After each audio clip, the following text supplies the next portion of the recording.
Ça, c'est tout Kenzo. Ça, c'est tout Kenzo. Ça, c'est tout Kenzo.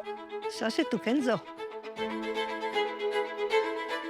Max Mara, c'était le roi des manteaux. Et moi, je suis la reine de la maille. Moi, je suis la technique du style.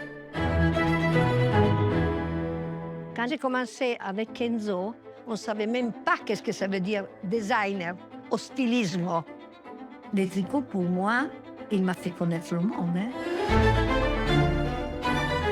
Moi, je me suis tombée amoureuse dans les premiers dessins que j'ai vus, quindi... C'est pas che le maille, c'est un maille spécial. Quindi la maille, pour nous, c'est comme le pain. C'est le plus populaire possible, le plus populaire de tout le monde.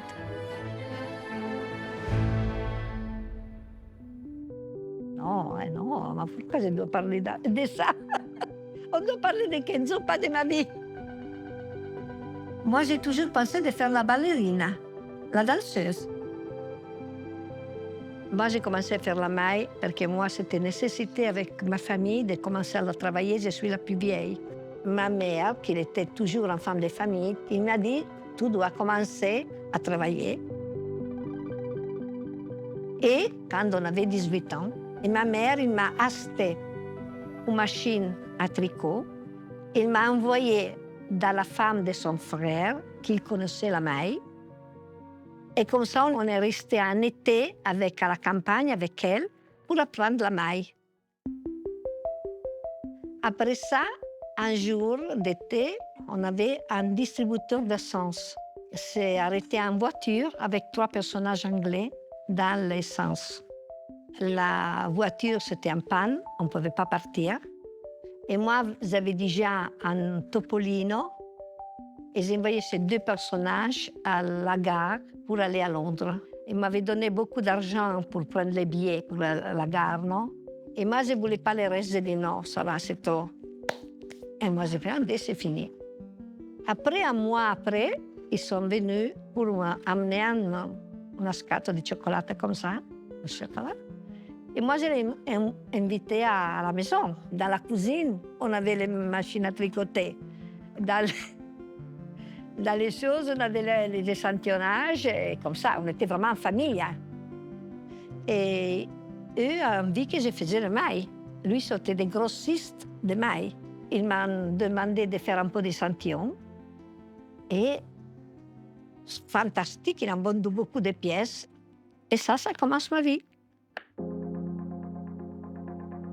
La Modateca, c'est toutes les pièces de l'usine qu'on a travaillé avec tous les designers dans les années 70 juste à 2003, 2004. Ça, c'est toute la maille qu'il a fait Miss Diana. Ça, c'est Giorgio Armani. Ça, c'est les ferme Marchen et Martin Margiela, quand on a cuit la maille, qu'on mettait dans les fours. Non, on ne parle pas de Margiela. Ça, c'est Kenzo. Et ça, c'est tout Kenzo. Ça, c'est tout Kenzo. Ça, c'est tout Kenzo. Ça, c'est tout Kenzo. Vous pensez, l'usine, c'est 50 ans, hein? Je ne sais pas quelle est hier. 50 ans de tricot. 50 anni. Sont beaucoup, hein? J'ai commencé avec Kenzo quand il n'avait pas encore son usine. C'est Tricot Carole qui m'a amené parce que c'était difficile pour un designer de travailler avec les usines quand on n'a pas de quantité. Et moi, j'ai mis son dessin tout de suite et j'ai dit, je veux des garçons. Ça, par exemple, c'est Kenzo. Ça, c'est Kenzo. Les styles, les chapeaux, la cigarette.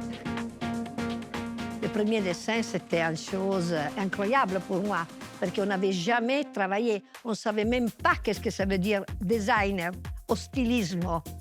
Et les dessins et la diversité entre les mailles, que c'était mailles normales. Et quand nous m'a présenté ce dessin, moi, j'ai dit c'est quelque chose de nouveau, vraiment nouveau. Et c'est pour ça que j'ai insisté avec mon mari de dire, moi, je veux travailler avec ce garçon.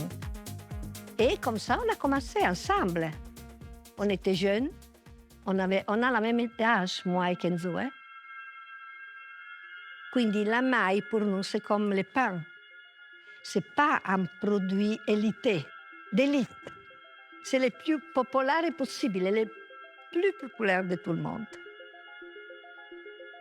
Alors, de faire perché tout le monde le fait à main, o la machine, o tu guasti un pullover e ti fai il pullover, cioè voglio dire, e l'idée d'avoir des designers che pour moi c'était quelque chose d'extraordinaire.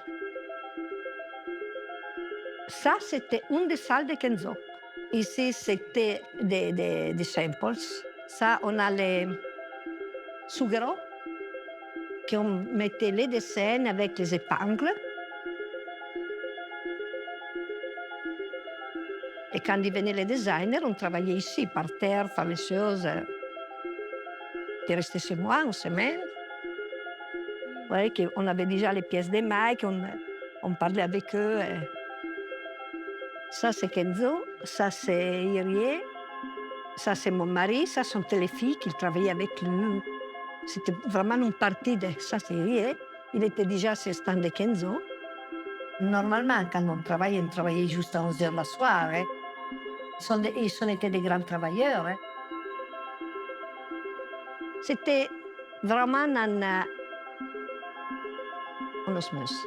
Et c'est pour ça que la maille, elle est encore beau, parce qu'il y a tout ce qu'il faut. Il y a le dessin, les couleurs et le style.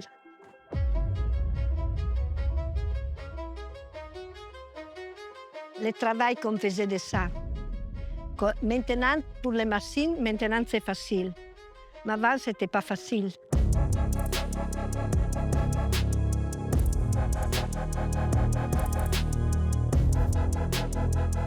Et quand vous pensez, c'est beaucoup de couleurs. Et pour arriver à ça comme œil, on doit travailler les choses à rigue.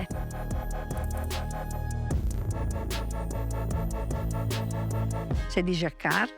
On faisait avant les croix dans les dessins, comme si vous faites un dessin avec les puntes à croix. Et après, on les mettait sur les machines avec les... On mettait quand même 2-3 jours juste pour faire les dessins. C'était vraiment du grand travail.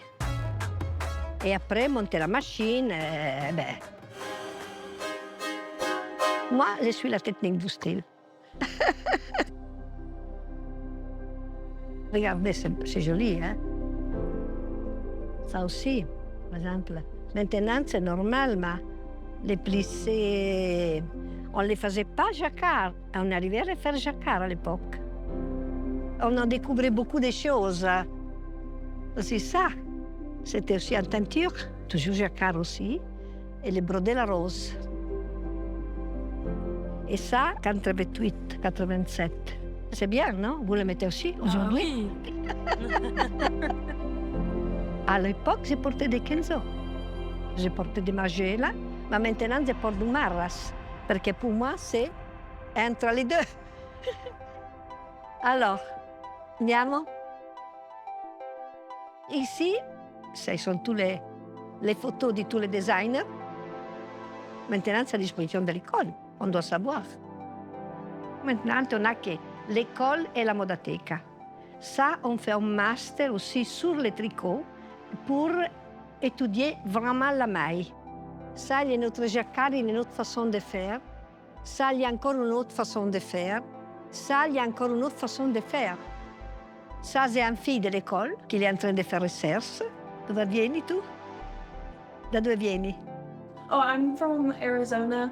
I was so unsure about even getting in. I was like, this is high hopes, and then I got in, and I was like, well, there's nothing better I could do with my time than to go to. Et ça, il y a la possibilité de voir tout, cioè de toucher. Perché quand même, ok, que tu vois tout sur le computer, mais c'est pas ça la maille. Et ici, on fait l'école du travail. Kenzo, pour moi, c'était une personne très, très intelligente.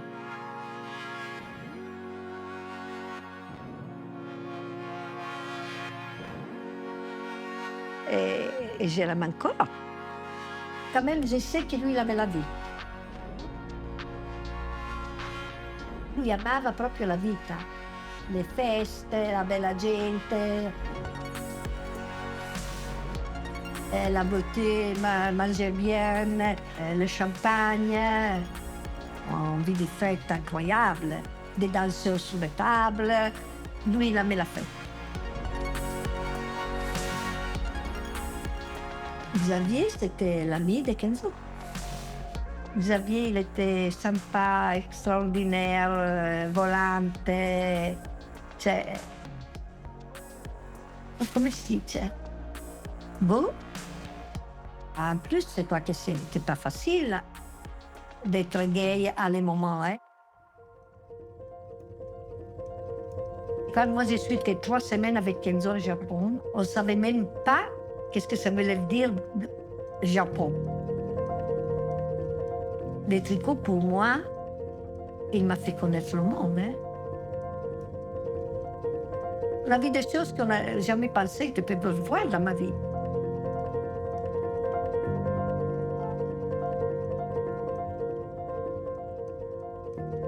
Io, per me, Kenzo a me ha dato moltissimo. Per me, c'était le premier qui m'a ouvert au monde.